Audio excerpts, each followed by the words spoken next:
the provincial New Democrats are meeting in Thunder Bay for a caucus meeting. Andrea Horwath has brought the entire NDP caucus to Thunder Bay to get a feel for the North, get the Northern issues on the national and provincial platform. Okay, well, good morning, everyone. I want to thank you all for being here with us this morning. I'm here in Thunder Bay this whole week, practically, with almost my entire NDP caucus, Ontario's official opposition. And I have to say that I'm very fortunate, having had the opportunity to spend much time over the years here in Thunder Bay. But it was important for me to get back quickly. I mean, I was only here about a month ago, and to bring the entire NDP caucus along with me. We have a number of folks here. We're having a number of meetings throughout the next couple of days, and so my critics are here as well. My critic, for example, for economic development and jobs is here. My northern development and mines critic is here.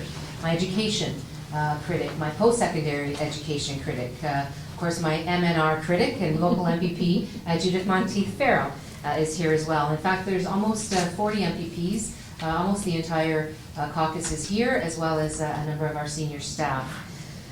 You know, across Ontario, it is the case that most families are looking for the same things. World-class public services, including public health care, good schools, and opportunities for the next generation. Good, stable jobs, and economic development that ensures those jobs are right here in Northwestern Ontario. We want good working conditions and wages for working folks, and a strong safety net to catch those who need extra help during tough times. Thunder Bay is a vibrant community and a beautiful place. This region has seen powerful economic growth in a breathtaking setting. It's a place where families look out for each other and work hard to protect the promise of an even better future for the next generation. This year, a lot of challenges that Northwestern Ontario faces have been taken from bad to worse. A lot of good, hardworking folks have seen their jobs put at risk or put on the chopping block, including hundreds of workers at Bombardier. Instead of investing in the future, Doug Ford's cuts to public health and childcare go into effect January 1st, and that means families in Thunder Bay will lose services or have to pay a Ford tax to keep things going. He's also made callous cuts to autism services for children, and he's made deep cuts to education so our kids have fewer options and less opportunity.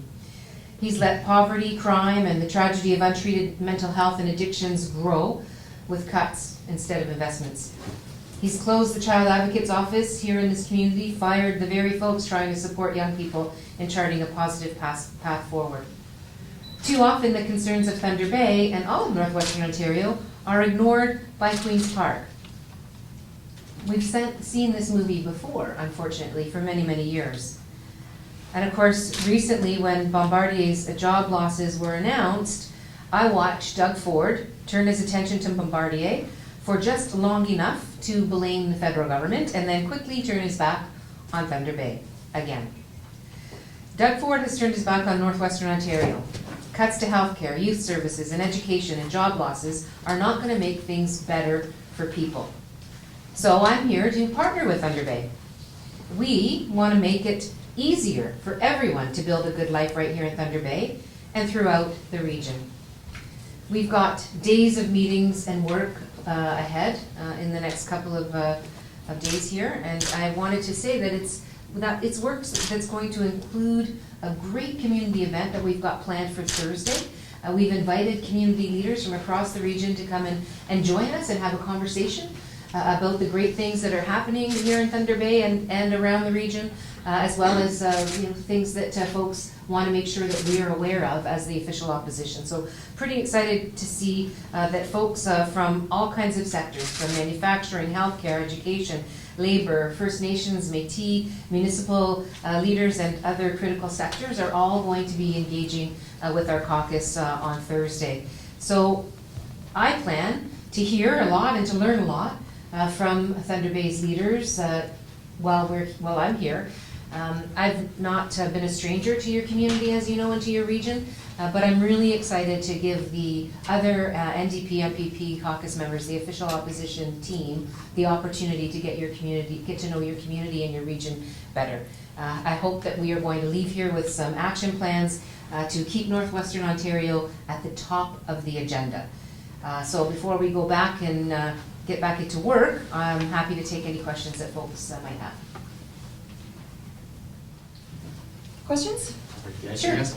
How does it feel being in Thunder Bay, and I guess what are you hoping to accomplish? Well, it feels great to be in Thunder Bay. Again, it's a community that I've gotten to know over the last number of years, and I'm always thrilled to be here in Thunder Bay or to be anywhere in the Northwest. I mean, it's such a unique part of Ontario and such an important part of Ontario. And of course, I often say that that when we talk about jobs in the North, many of them in the resource sector, that also means jobs in the South. And I sometimes think that the governments that we have at Queen's Park just don't get the real connection that the prosperity in the North brings to the entire province. And so we're here not only to talk about that and the positive opportunities that we see for Northern Ontario and for the Northwest, but also to have a realistic kind of opportunity to hear from folks about what this government's doing to make things harder for folks instead of better. And so whether that's reductions in social assistance increases, whether that's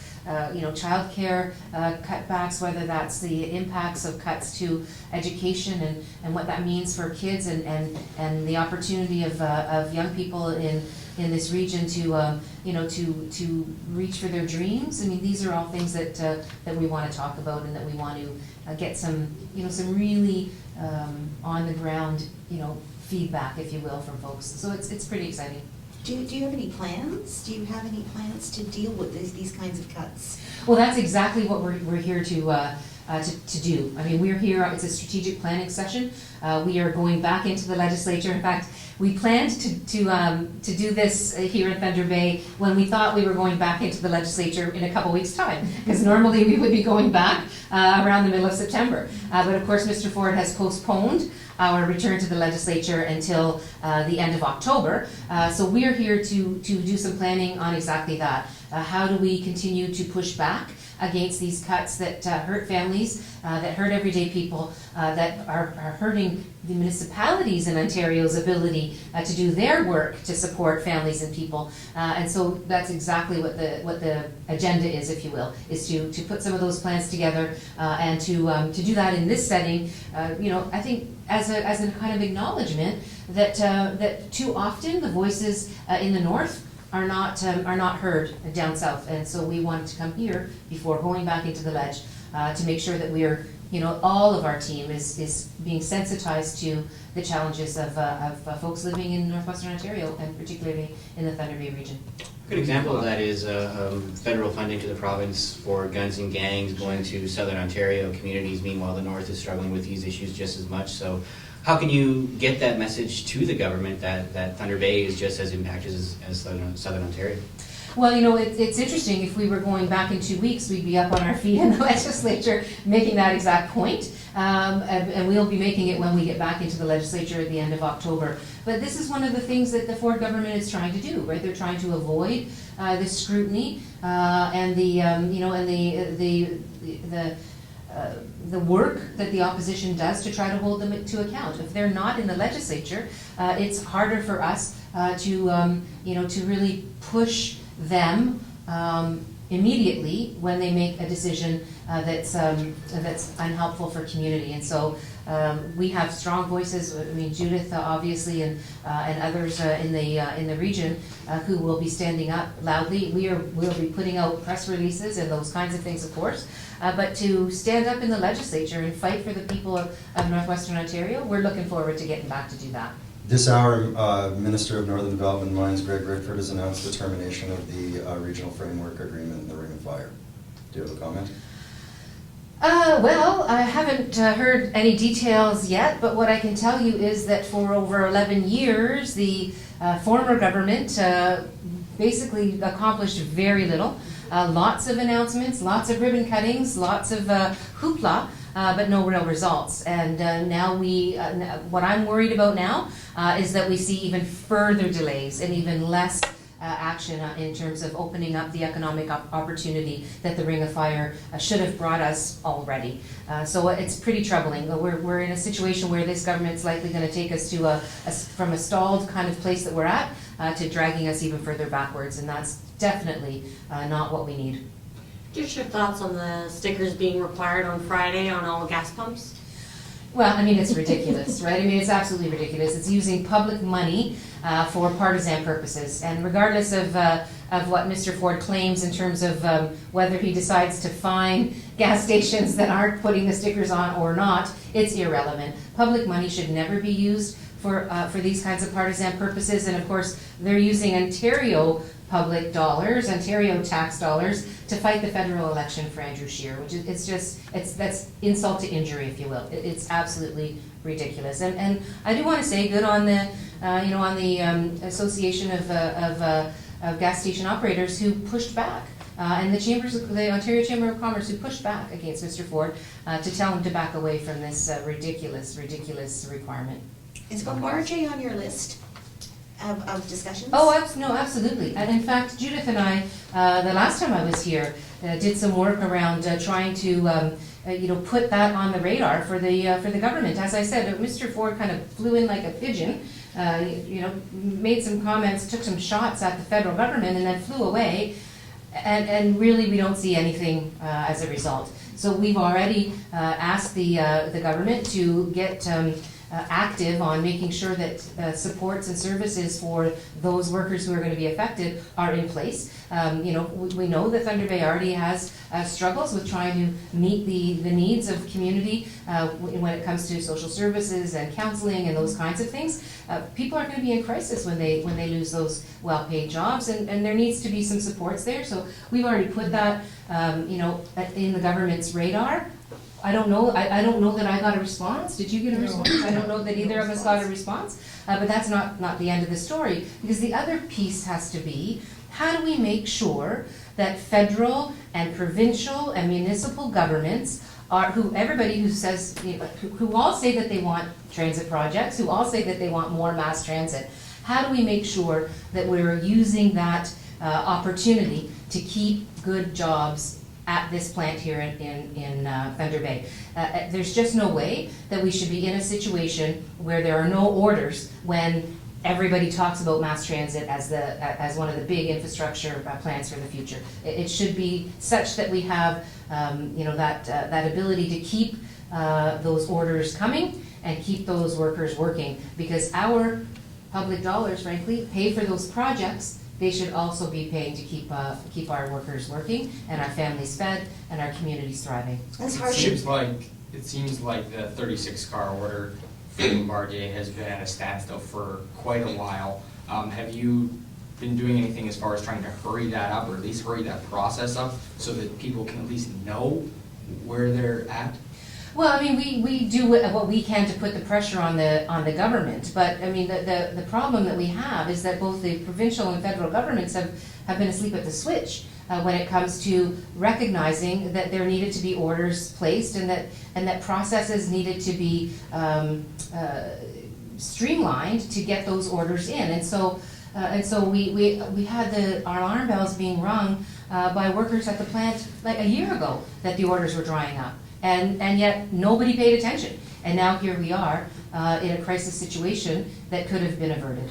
So how about the Canadian content issues? What are your views on that? And how can we implement this to... Well, so for a very, very long time, we've taken the position that we need to have Canadian content with our public infrastructure dollars. And so when we're building public infrastructure, when we're building, whether it's rail lines, whether it's any kind of public infrastructure, when public dollars are being used, we should be making sure that Canadian and Ontario workers, as well as Canadian and Ontario companies, frankly, are getting the benefit of those jobs, of that public money. The homeless shelter in Kenora that's currently closed, that's creating a problem for Kenora that they said was a problem with human trafficking and drug trafficking in the shelter. We're starting to hear reports of similar problems in Sioux Lookout and Dryden that haven't come to the surface yet. What should be done with homeless shelters across the north to make sure that not only that safety net is there, but it's a safe safety net? Well, I mean, you raise a good issue, and unfortunately, we're heading in the wrong direction with this government. I mean, whether it's cutbacks to supports for low-income folks who are facing addictions issues, whether it's not acknowledging and recognizing the fact that folks who are struggling need supports and help to be able to get out of that situation.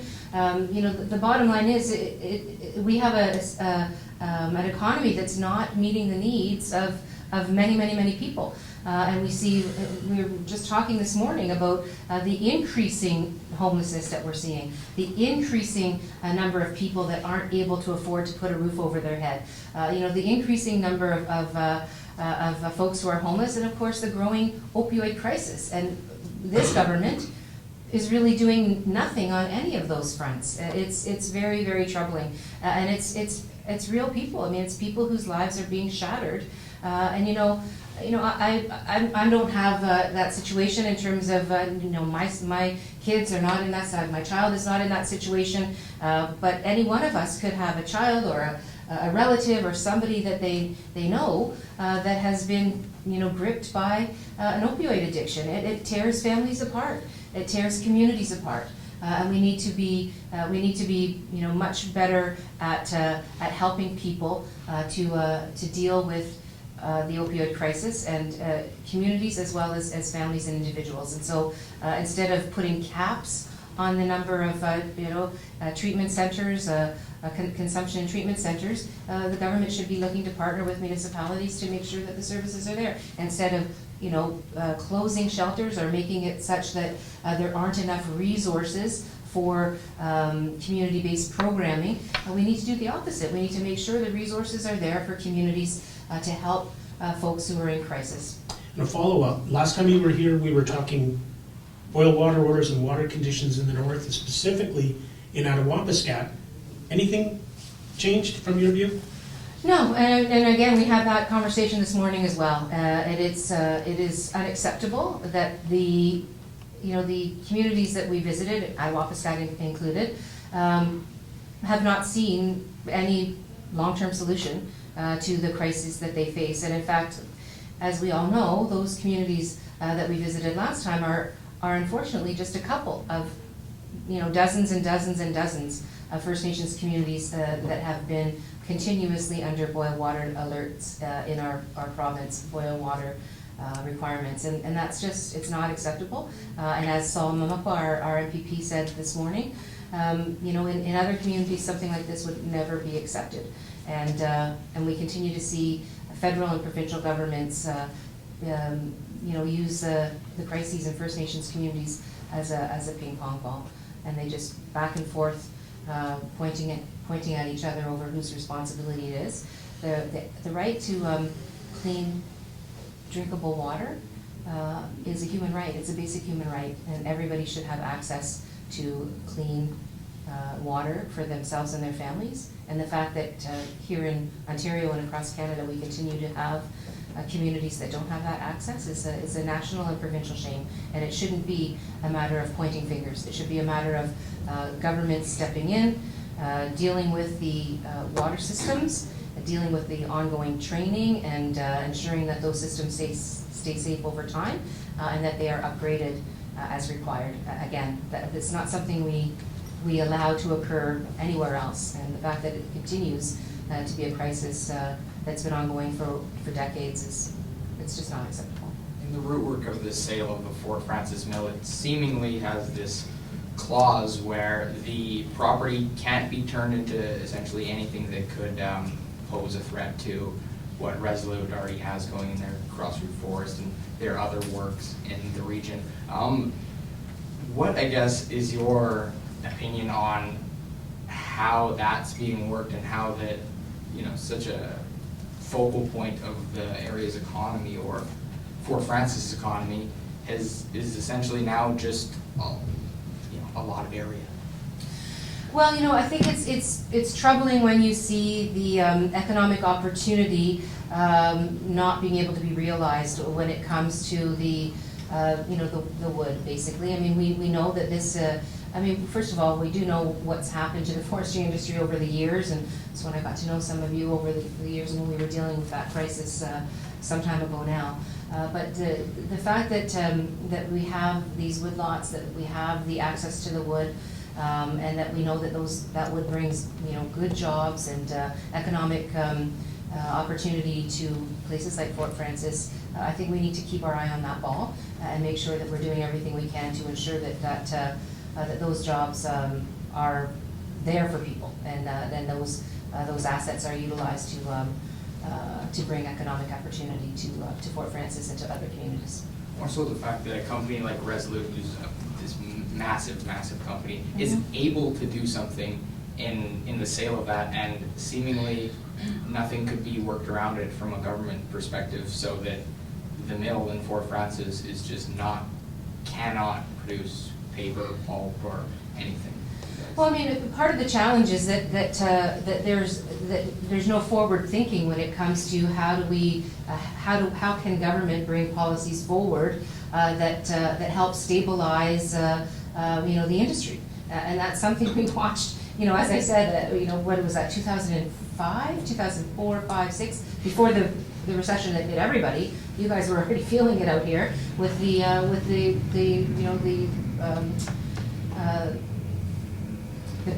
industry, right? With the forestry industry, and so what we didn't do then is put anything in place in terms of policies to bring the forestry industry back or to maintain it, and we are still in the same position. There's really not very much forward thinking when it comes to government policy around the forestry industry, and when we know how important that industry has been historically to the north and the northwest. It's kind of shameful to think that that nothing has been done, and it's really hard to go backwards. I mean, once decisions like this have already been made, it's really hard for government to come in after the fact. So that's why you have to be forward thinking, policy-wise, about how do you encourage and stabilize these kinds of industries for the purpose of making sure that they have, not necessarily for the purpose of companies, but for the purposes of good jobs and communities that sustain families and keep communities whole. I mean, how many communities over the years during the forestry industry crisis, literally half the town was gone. And when the mill closes, everybody goes because there's no more jobs. And so we all watched that tragedy play out. We don't want to keep seeing it. It's shameful to see the same things happening over and over again when we have an opportunity, public policy wise perhaps, to get a different outcome. Having said that, it's challenging for the community to have to see that idle space, knowing that it could have brought some jobs and some stability to the economy in Fort Frances. I do want to say though that it kind of harkens back to my opening remarks and my formal remarks about how it just doesn't seem like, whether it was the last government for 15 years or this government, like there's a real understanding or connection to what's happening in Northern Ontario.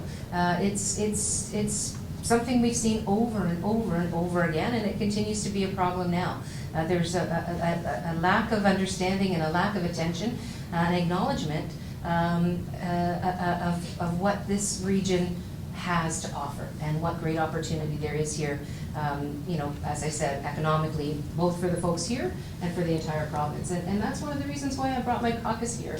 That's why I brought, the official opposition in all our glory, the largest official opposition we've seen in a generation in our province. But that's why I brought them here, because I know these stories. I've been listening to these stories from you and from the people who live around this region for a very long time as the leader. I wanted my MPPs to get a chance to hear directly from people here and to get a sense of what's happening in the Northwest. Great. Thank you very much. Thanks, everybody. Thank you.